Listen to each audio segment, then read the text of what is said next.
Good afternoon to those that are just joining. I see that we have some more attendees trickling in. We'll give it maybe about 30 more seconds and then begin our webinar.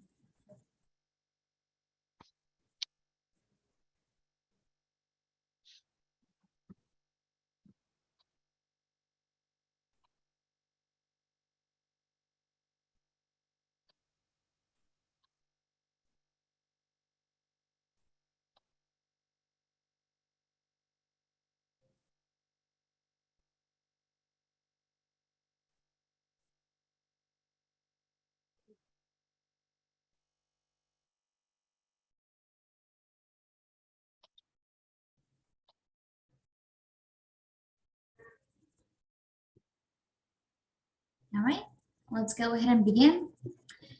Good afternoon, folks. Thank you so much for joining us today for our webinar. I'm happy to welcome you to the third installment of our webinar series titled Environmental Health Data Webinar Series. My name is Reem Tariq. I'm a Senior Project Coordinator at the National Environmental Health Association, and at NEHA, I manage programs that focus on federally unregulated drinking water, climate and health, as well as some of the emergency preparedness projects that NEHA has ongoing. As part of this webinar series, NEHA has been working in partnership with the Virginia Department of Health on how to use environmental health data to make data-driven decisions. Our webinar today is titled Best Practices for Amplifying the Impact of Food Service and Retail Inspections. This webinar will share how health agencies can understand both the current state of health inspection data from the perspective of private sector customers and opportunities for improvement. The webinar will share insights on 4 general principles that are fundamental to inspection data publication, which is online data availability, ease of access, timeliness, and detail and accuracy. Our speaker for today is Arash Nasibi. Arash is the CEO and co-founder of Seattle-based Hazel Analytics, where he has led the transition of the company from a university research project to a leading technology company that is moving the needle on food safety and public health. Hazel's technology is used by over 200 global and national brands, including Starbucks, Target, Uber Eats, and Yelp, to proactively monitor public health inspections at over 700,000 outlets in the US, Canada, and UK. Prior to founding Hazel, Arash had a career in management consulting and was also a founding member and CIO of studentmentor.org.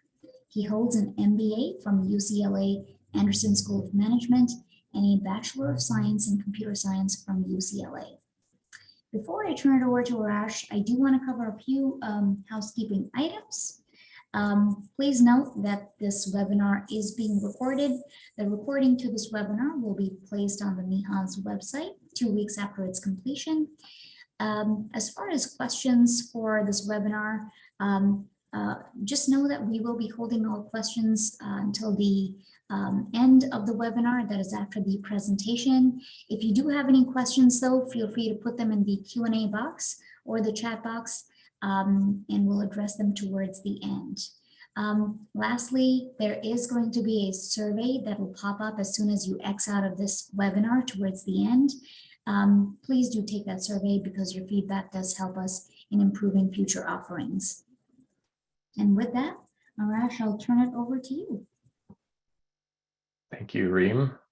I'll go ahead and share my screen. All right. That should be sharing now. Mm-hmm. All right. Again, thank you for that introduction, Reem. You did quite the masterful job, so I suppose that all that's left for me to say is good morning or afternoon, depending on where you all are.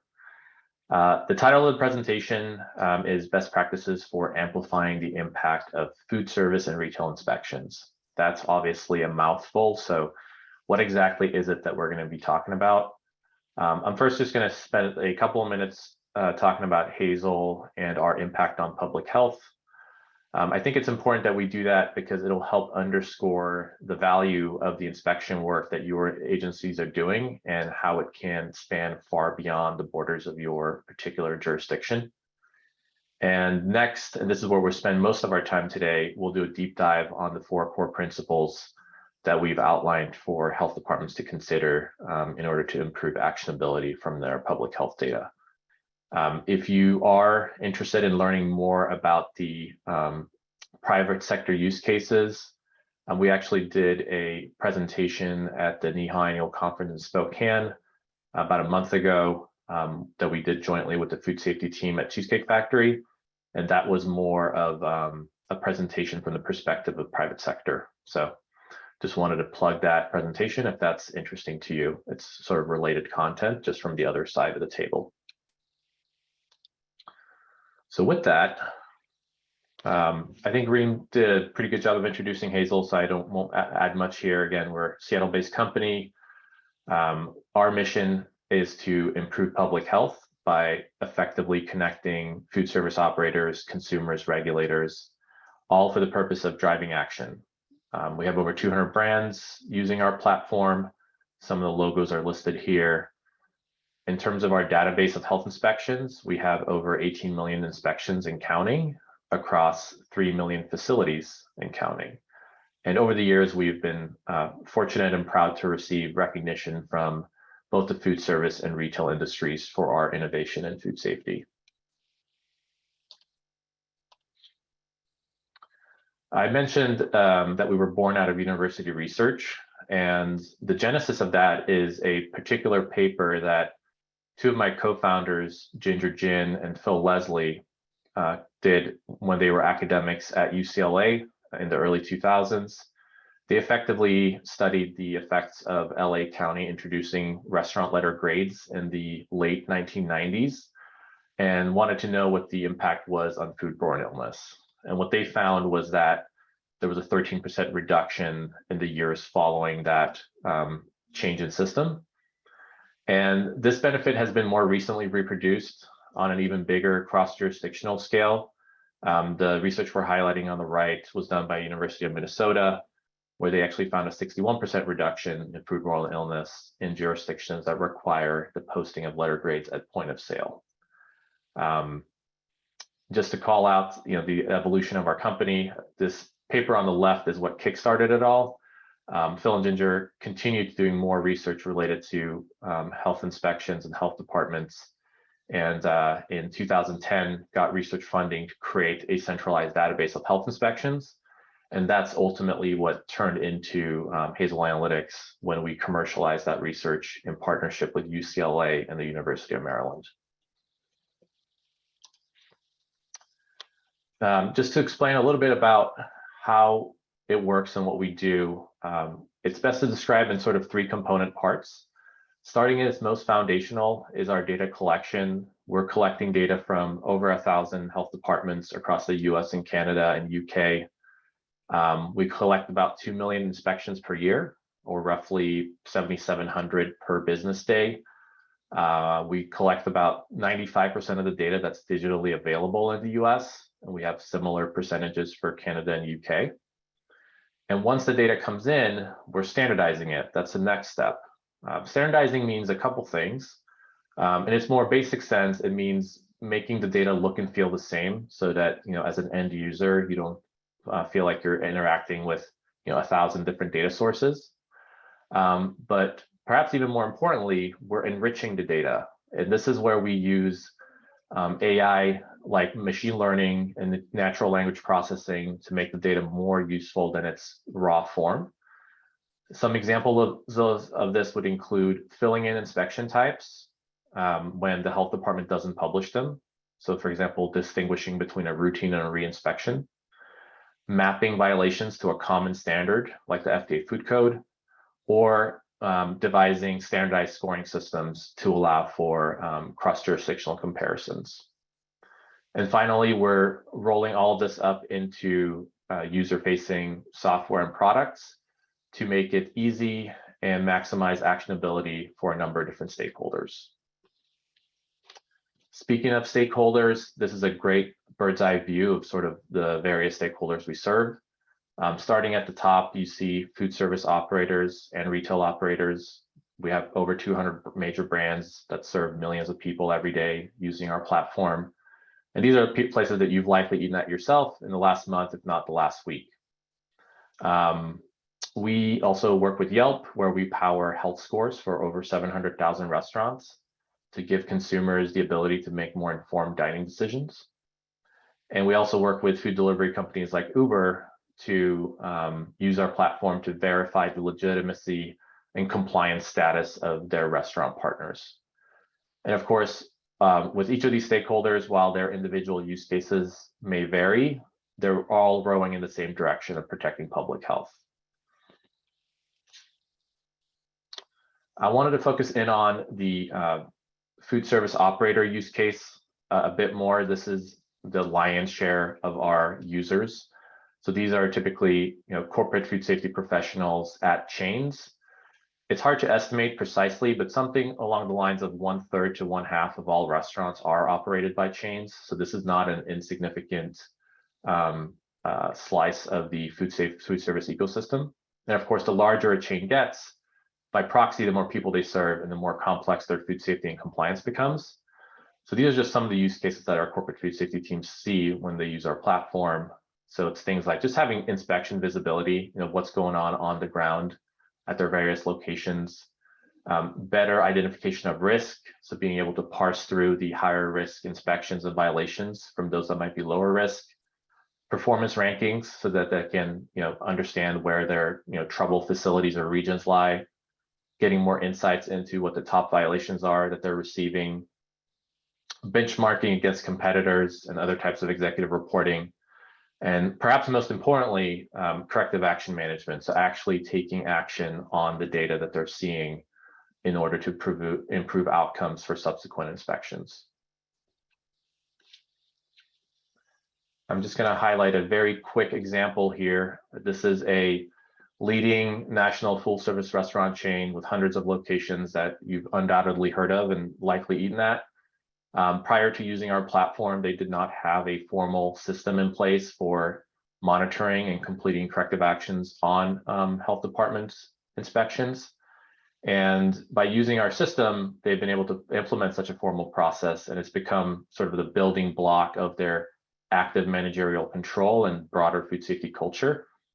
And the way it works is, when an inspection comes into our platform, we automatically trigger a corrective action for any critical violations, and those get assigned to the restaurant manager that's responsible for that location. And optionally, the corporate food safety team may also assign corrective actions against non-critical violations, sort of using their judgment. Regardless, the restaurant manager will complete any submitted corrective actions. Area leadership and corporate food safety will review those, especially during their site visits. And the corporate food safety team can take any follow-up action and coaching as needed. Obviously, this is a very simplistic, high-level overview, but it kind of gives you a broad sense for how that works. And in terms of benefits, this is the same restaurant chain we were just talking about, comparing the roughly 2.5-year period before they started using a platform like ours to the 2.5-year period after. They've been able to realize some meaningful improvements in their food safety metrics. Their average criticals per inspection are down 17%. Average total violations are down 9%. Their re-inspections that result in one or more violations are down nearly 20%. And their average Hazel score, which is basically our standardized score for an inspection, is up 9%. So the impacts are very real and very tangible. Now, how can health departments, likely most of you, help in unlocking some of this value from your food safety inspection programs? And it really just boils down to various considerations when it comes to posting information online. And so the 4 core principles we're going to discuss today is 1, online data availability, 2, ease of access, 3, timeliness, and 4, details and accuracy. And just for the record, we've outlined all of these in a free white paper that's available to download on our website. That white paper discusses this in much more detail than I'm able to do on this presentation today. So I would really encourage you, if you're interested in checking that out. So let's start with principle number one, online data availability. A position I sometimes hear from regulators in different jurisdictions is, we have a FOIA process. Why not just make a public records request? And what I would like to emphasize next is, why that, may work in some cases, but doesn't work for most cases. And we want to focus on digital online data for two reasons. The first reason is that it's an effective use of agency resources. It's scalable. So a single published report online can be consumed in theory by an unlimited number of stakeholders without the agency personnel needing to field separate public records requests. So it's much more of a push model rather than a pull model. It's also more inclusive. Although records requests are technically available, not everyone may have the resources or the know-how to go about doing that. So that can be a barrier of entry to many people and consumers. And finally, it's more timely and efficient.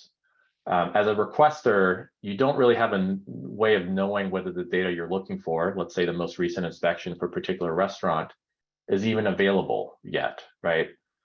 So you may be making a request for a report that doesn't exist. So not only are you wasting your own time, you're perhaps more importantly wasting the agency's time by fielding a request for data that doesn't yet exist. The second reason is that manual collection hinders downstream consumption of data at scale. So without having digital data available, things like benchmarking analyses, trends analyses, other types of machine learning are completely impossible. You just can't do it. So having the data available at scale digitally unlocks a lot of that potential. Finally, when you're having to do transcription by the consumer, of course, that's duplicative because every consumer is going to have to do that for themselves. And it's also error prone, which can cause all kinds of problems downstream. So when we look at where digital data is available, mind you, this is as of last summer, so things may have changed a little bit, but approximately 79% of the US population lives in a jurisdiction that does publish inspections online. A notable update and exception to this visual is that Maine started publishing inspections online late last year. And in fact, we're in the process of bringing that information into our system. So definitely want to give a shout out to the state of Maine for doing that. And something we want to also call out here is to mind the data publication gap. This is obviously a cheeky play off of Mind the Gap from the British subway system. But we do observe health departments that are actively publishing data online, sometimes going offline. And this could be for reasons like switching a technology vendor where you're switching from one database to another, or any number of other reasons. We saw quite a bit of this during the pandemic, understandably. But what we're citing here is really pre-pandemic stats. This is all through April 2020, July 2018 rather, to April 2020. And we had a total of 177 occurrences of health departments interrupting their reporting. And we found that in 48 of these cases, the downtime exceeded 3 months. So basically, the public didn't have visibility into the inspection data from those jurisdictions for over 3 months. And you can imagine that, downstream impacts that has for folks like corporate food safety professionals that, are no longer able to have visibility into those inspection results. So let's talk a little bit about core principle number 2, which is ease of access. And here we want to actually take this in 3 component parts: data fragmentation, search friction, and data consumability. It should be a secret to no one on this call that with over 2,500 health departments across the US, we have some states that have, several local health departments within them. So when we look at the distribution of states by the number of local health departments, 8 have basically one primary agency, 12 of them have 2 to 9, And then 31 states have 10 or more agencies, and 17 have 50 or more. This would be the Texases and the Massachusetts of the world. Now, despite having several local health departments, some states alleviate this issue by aggregating and publishing their data in a federated manner. So examples of states that do this are Alabama and Oklahoma.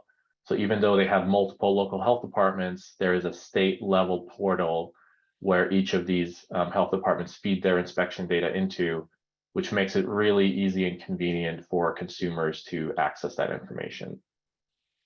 And of course, publishing data in this manner doesn't have to be an exclusive choice. There's still room for the local health departments to publish their own data in addition to taking a more federated approach. Next, let's talk about search friction. What we observe is that most health departments do offer some form of a search portal for users to interact with their inspection database, but the user experience of these search portals vary dramatically. And of course, if you're a food safety professional or anybody else who has the need to access, say dozens, hundreds, or perhaps even thousands of records, the difference between a single click and multiple clicks and steps can have a really outsized impact. So while search interfaces might seem like a simple technology because they're very ubiquitous in our daily lives, I'm sure you can all appreciate that not all implementations are created equal. For instance, a search interface that requires the use of very strict keywords can create a very frustrating keyword guessing game for the user, right? So you gotta get the precise address right or the precise spelling of the restaurant right in order to generate any results. In addition to the actual input part of the search, which is the user inputting what it is that they want to search for, we also find a lot of variation in what the searches return in terms of the results. Ideally, you want to return individual pages with a unique URL. And less ideal is returning individual pages without a unique URL. And even less ideal than that is returning multiple historical inspections on the same page. So again, in an ideal scenario, every health inspection would be published at a unique permanent URL that makes for better downstream record keeping. And we find that 31% of agencies don't provide a static and unique URL. So that was ease of search friction. Let's talk about data consumability. So what data publication medium is the best? Well, a very good place to start is well-structured HTML and tables with predictable formats. Just to be clear, this does not include PDFs. Even better would be a bulk data download and or APIs that will offer machine readable formats. These would include CSV, which are very conducive to pulling things into Excel, for example, or JSON, which is even more sort of machine friendly. Best, of course, would be having the both, right? Best of both worlds. The well-structured HTML will likely be more beneficial and appeal more to the everyday sort of individual consumer, where the machine readable formats will be very helpful to bulk users like researchers and folks like ourselves. And finally, in case it requires calling out, worst would be PDFs. These are very difficult to do any kind of analysis on, especially handwritten scans, which is probably self-evident. So in terms of ease of access, let's just recap the key considerations we talked about. We talked, number one, about data fragmentation. So publishing data from multiple jurisdictions at a state federated level can significantly ease access. We also talked about search friction and how not all search portals are created equally. And similarly, how returning results in a structured way with individual pages having unique URLs is a best practice. And finally, in terms of data consumability, bulk APIs and download options are great, followed by well-structured HTML websites. and to try to avoid handwritten PDFs whenever possible. All right, let's talk about core principle number 3, which is timeliness. This one may perhaps be the most self-evident, but I'll just recapitulate the concept here and provide some data to back it up. So first of all, in terms of the lag time from the date of an inspection happening to the date that it gets published on the corresponding health department's website, here's what we observe. About 43% of jurisdictions will have a lag time of 2 days or less, which is great. 38% of jurisdictions will take 3 days to 6 days, but still less than a week. Not bad, but of course could be better. And then we have 21% of health departments where, 19% where it's more than a week. And in fact, there's 6% where it's more than 15 days. And this is where the actionability rapidly starts to taper off for folks like food safety professionals and other consumers. You can think about it in the context of re-inspections. So when we study our own data, we find that in terms of the number of re-inspections that are triggered after a failed routine, 84% of the time it's just one re-inspection, and then they pass their re-inspection, and there's no subsequent re-inspection or second re-inspection. But in 16% of the case, there are more than one re-inspection, right? So 12% of the time it's 2 re-inspections, and 4% of the time it's 3+ re-inspections. Now, by having the data be available in a timely manner, and I'm sure you all know that the typical re-inspection timing is anywhere from the next day to 7 days out, 2 weeks out. We've even seen it as late as like 30 days, maybe a little bit more out from the previous inspection. So by publishing the data in a timely manner, that allows it to reach the relevant stakeholders in time so that they can review that information, make the necessary changes in order to have a higher probability of passing their re-inspection. Of course, that's not just a benefit to public health, which is first and foremost, but it also helps save valuable resources on the part of the health department agency. I'm sure you all would like to do fewer re-inspections and not more, given the limited resources that you already have. So that is on timeliness. Next, let's talk about the 4th and final principle, which is details and accuracy. First, I just want to highlight sort of data availability in terms of details. These are not an exhaustive list by any means. That goes for everything we're going to discuss in this section. Again, the white paper will have a lot more in it. But the amount of detail that's available is significantly impactful on the types of actions and insights that the downstream consumers are able to derive. And this is not relevant on just a per inspection or a per facility basis, but also through large-scale changes like employee training, vendor selection, and other processes relevant to food safety. We've seen, customers of ours, these large brands, change the way that they're training their employees based on trends that they saw in the health inspection data, or swap out a chemicals vendor for another one based on inspection violation data that they saw in our platform. So this type of information can really drive meaningful change. And again, first, it requires that the data be available.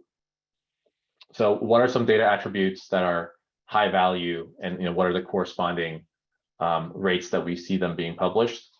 So inspection type, thankfully, is pretty common. 88% of health departments publish that. So this is labeling inspections as routine or follow-up or complaint. Now it's still disconcerting that there's 12% that don't, but I still feel good about the fact that the vast majority do. 72% of health departments publish violation comments. Again, this is really rich contextual information for the end user to have in order to be able to root cause what the issue is beyond just the violation type. About 50% of health departments will publish an inspection result or score. This is sort of the equivalent of a consumer-facing score, like the letter grades in the LA County. 43% of health departments will provide overall inspection comments. These are more the sort of freehand, totality of the visit remarks that the inspector will make. That can include a lot of contextual clues or relevant information that maybe wasn't directly tied to a specific violation line item. And finally, in terms of closure outcome, we find that only 15% of health departments publish this. And this is perhaps the most disconcerting. Closures obviously are kind of the worst thing that can happen to a food service operation. Means that they had issues that were so severe that it required a health department to shut them down temporarily until they got those issues resolved. And having that visibility, not just for consumers, but even more importantly for food safety professionals that are mandated with managing these operations, is really a missed opportunity. So it's great to have the data, but it also needs to be accurate. So let's talk a little bit about accuracy.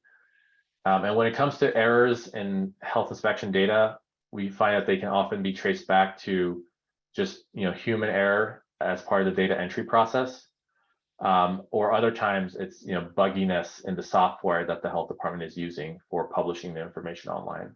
And of course, it can be a combination of the two as well. So next, I want to step through some concrete examples of do's and don'ts for some commonly observed fields.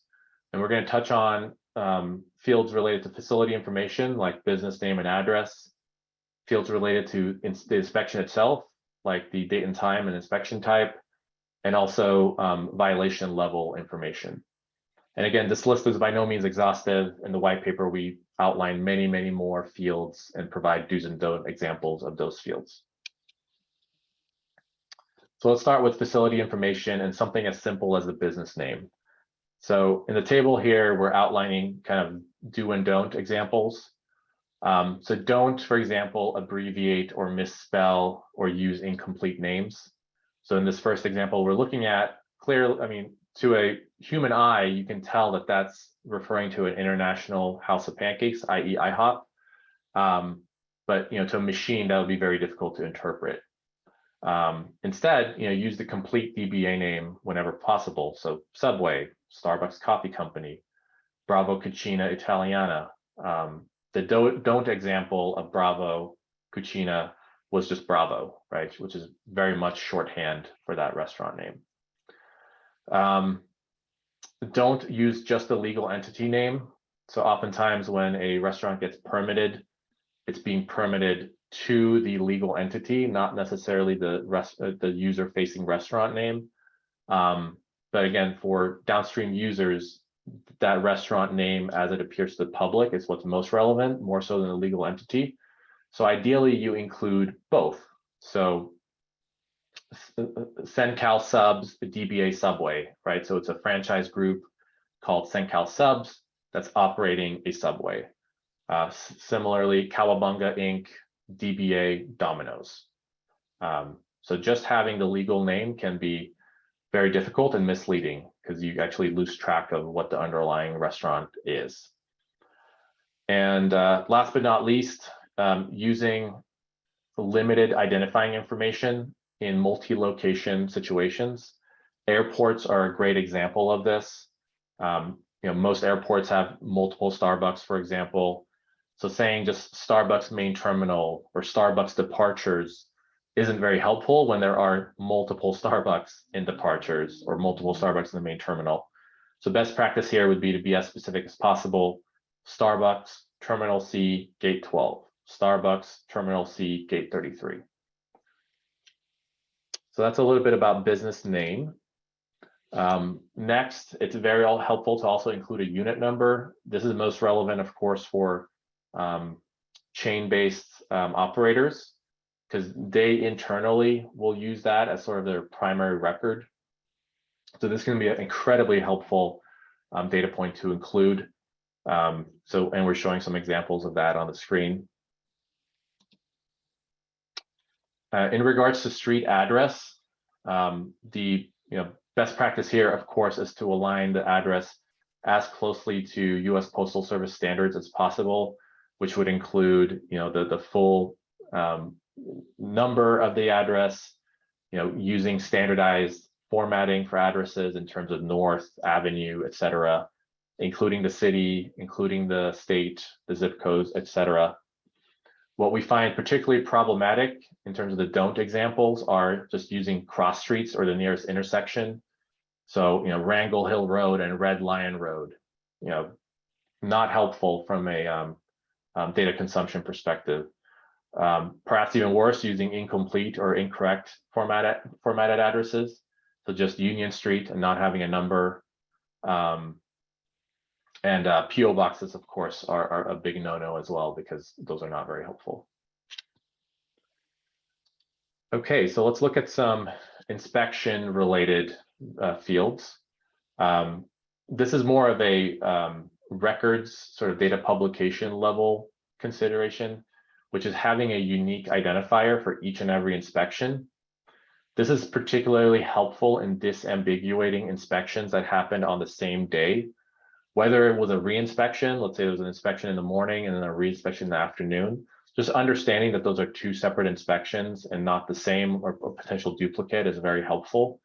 And also very helpful in multi-permitted settings where, let's say it was a grocery store that got inspected and there was a separate inspection for the deli, the bakery, and some of the other facilities within the grocery store. So having those individual unique identifier are really helpful, and we're showing an example here from Washington County. The date and time of an inspection is also very valuable information. I mean, the date for obvious reasons, but the time can be very helpful as well. And we find that leading health departments will include that. We're showing some examples here from South Carolina and the Sussex County Department of Health.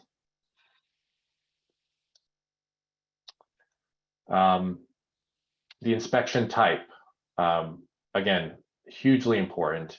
Understanding the difference between a routine and a reinspection and a complaint makes a massive difference for the users that use our platform in particular.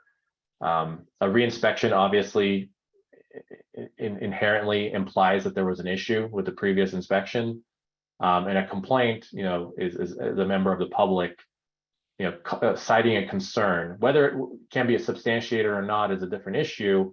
And oftentimes we do find that, complaint inspections result in no violations because whatever specific issue that the complainant observed can't be, replicated by the inspector. But, just knowing that there have been complaint inspections is really valuable, because oftentimes we'll see patterns, right? It's, multiple consumer complaints being filed against the same facility. In terms of violation information, having the violation code and text is sort of table stakes and very important for our users to have. Absent that, it's hard to standardize and understand, say, for a given facility, let alone a group of facilities in a jurisdiction, understanding things like, what are the top violations being cited. Having that sort of standard violation code is really helpful, and the violation text, of course, provides that little bit of extra contextual knowledge to kind of root cause any particular set of issues. Last and certainly not least, the severity. So, calling out and making it clear whether it was a critical or a non-critical violation, as is the example from the city of St. Louis that we're showing at the top of the screen. Other health departments will use the priority foundation core language to designate and differentiate severities.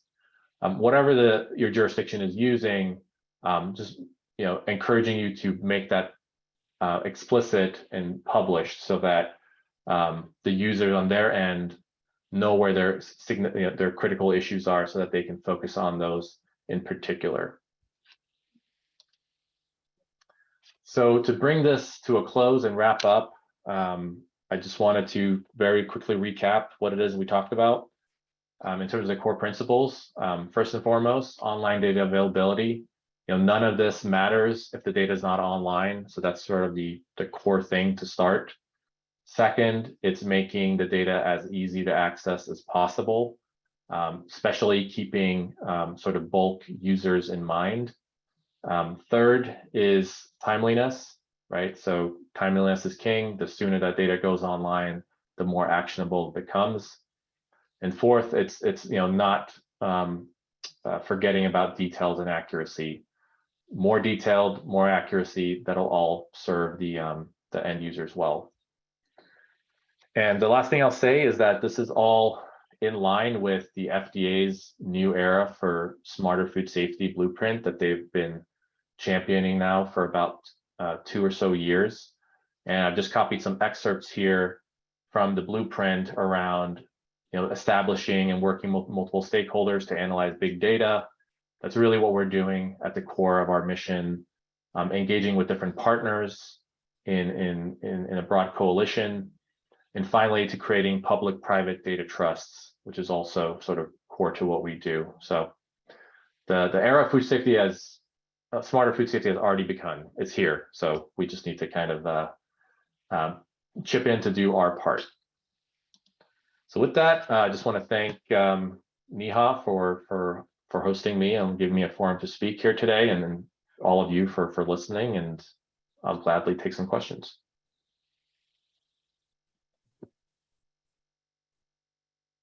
Thank you. Just as a reminder to the audience, feel free to drop your questions in the Q&A box. You may also raise your hand and I can unmute you if you'd like to ask your question out loud.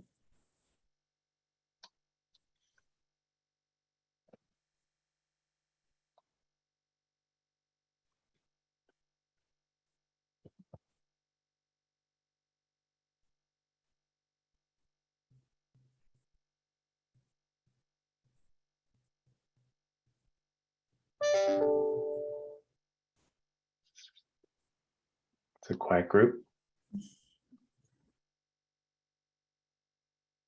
All right, I see some questions trickling into the Q&A box. Yep. So I'll just take them in the order that I'm seeing them on my screen. Daniel is asking, do any companies use your software to track internal audits? Historically, and as of today, no. We've been very razor focused on kind of doing the best we can with public health inspection data. But that being said, kind of having reached a certain level of maturity with public health inspections, we are looking at ways actively to overlay the internal audits, because there's a lot of interesting correlations and calibration questions to ask there. So short answer, not as of today, but I would expect that in the coming year, we'll be doing that. Charles asked, what are some of your recommendations for data mining for agency and commercial clients? Can this be done at a large scale level to analyze for improvements to national standards? Great presentation. Thanks, Charles. I'm not entirely sure what Charles means by recommendations for data mining. I mean, that's what we do. We're collecting data. I mean, again, when APIs and bulk download options are available, that's a gift from the heavens, and that's our primary approach. But absent that, we've developed data crawlers that will use the search interface in order to pull the information. It's not easy to do. We have a team of about 4 data engineers that their primary responsibility is to develop those data collectors and manage them. So that's a very technical discussion, and Charles, if you want to have that more offline, I'm happy to connect you with our engineering team to kind of get a download on how that works. And yes, I mean, one of the benefits of doing this at the scale that we're doing, again, we're collecting 95% of the data that's digitally available in the US, is that it can highlight, whether it's at a state level or regional level or at the national level, improvements to national standards. What we see, even when we look at an individual state and different jurisdictions within the state, their enforcement behavior can vary dramatically, even with 2 neighboring state counties, for example, in terms of what their top violations are that they tend to cite, in terms of how many violations they cite, period. So calibration issues like that are great to interrogate and ask of the data. Daryl is asking, where does Hazel Analytics stand on the lives data standard? We don't have a strong opinion on that. For those that don't know, lives is the data standard that Yelp has helped and tried to usher in as of I think 2013 or so, in some part in collaboration with public health agencies. In other parts, they're just taking public health data and conforming it to the live standards themselves. I think it's perfectly fine. I think it's noble that they're trying to develop a standard, period. In the absence of there being a federal or national push on the part of government to do that, seeing the private sector do it, I think is at least interesting. That being said, we as Hazel Analytics don't have a particular opinion on it one way or another. Donald asked, does the FDA make any recommendations for database features and configurations? Not that I'm aware of. We've talked to the FDA in the past. We're continuing to engage with them. We're hoping to see that. That being said, a lot of the FDA's focus, as I'm sure you all know, is just around uniformity of food code adoption, period. And I think how that translates into data publication is a secondary and tertiary concern.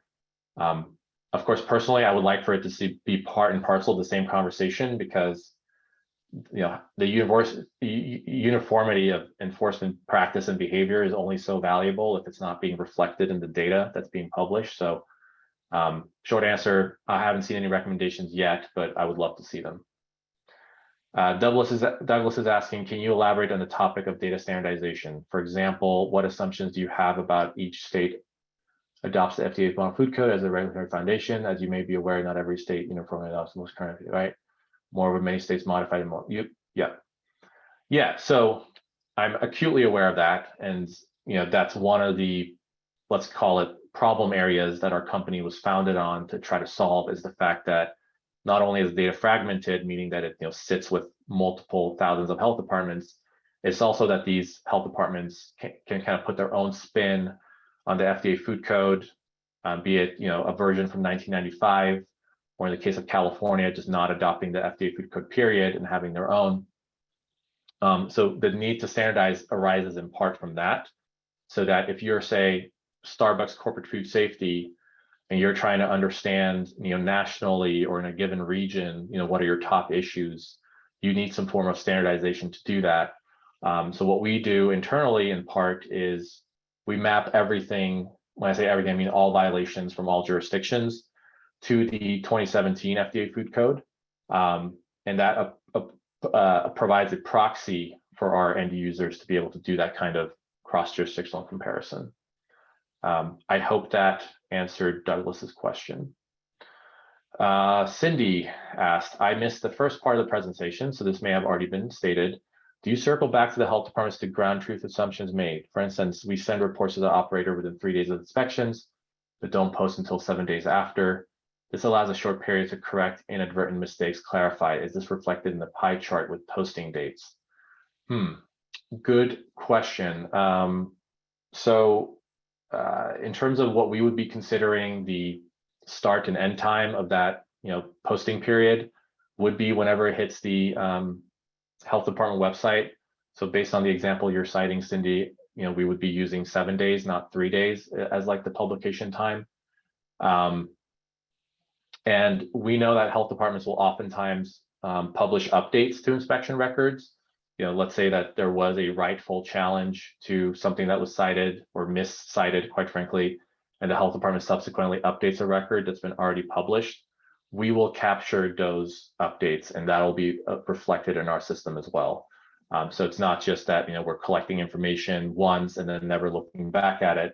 We have a look back window, and I think it's 90 days. So anything that's been updated in the past 90 days by the health department will get reflected on our platform. I hope that answered your question. Brian is asking, has Hazel Analytics considered incorporating pictures from inspections in its data collection? Short answer is no. I would have to check with our data team. I don't think this is very prevalent when it comes to regulatory health inspections. At least I haven't in recent memory come across a health department that published inspections along with pictures. That being said, a lot of our customers who use our platform for conducting their own corrective actions against health department violations, they want to use pictures of the corrective actions that they're taking, right? So, be it, I'll just use a simplistic example of filling up the hand soap dispenser or some other kind of physical thing that you can take a picture of. But on the regulatory side, we currently don't incorporate pictures, and moreover, I can't say that I've seen a health department that actually posts pictures. It's a great question, though.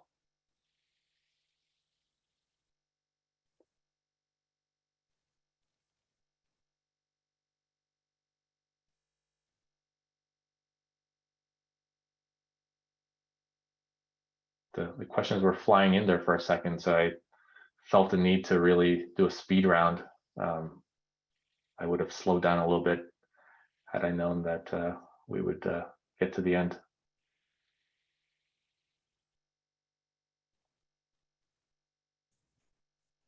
Give it another couple of minutes to see if there are any other questions that do trickle in.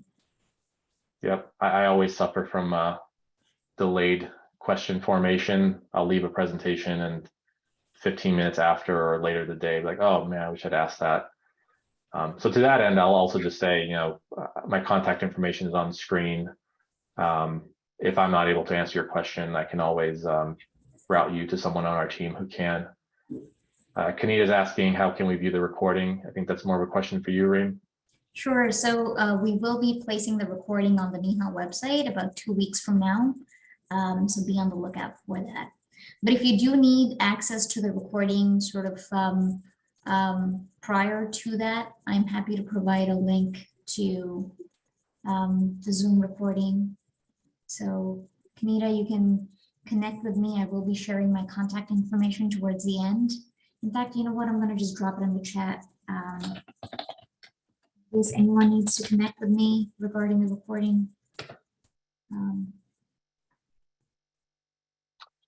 Cindy's asking, will the white paper be posted with the recording? I have no issue with that, Reem. I don't know if you have a way of facilitating that on your part, but I can give you a PDF copy of it in case it's cool. Great question, Cindy. We'll definitely have the white paper be posted along with the recording. Thank you.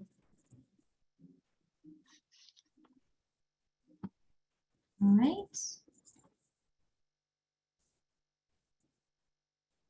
Any other clarifications or anything from your side, Arash?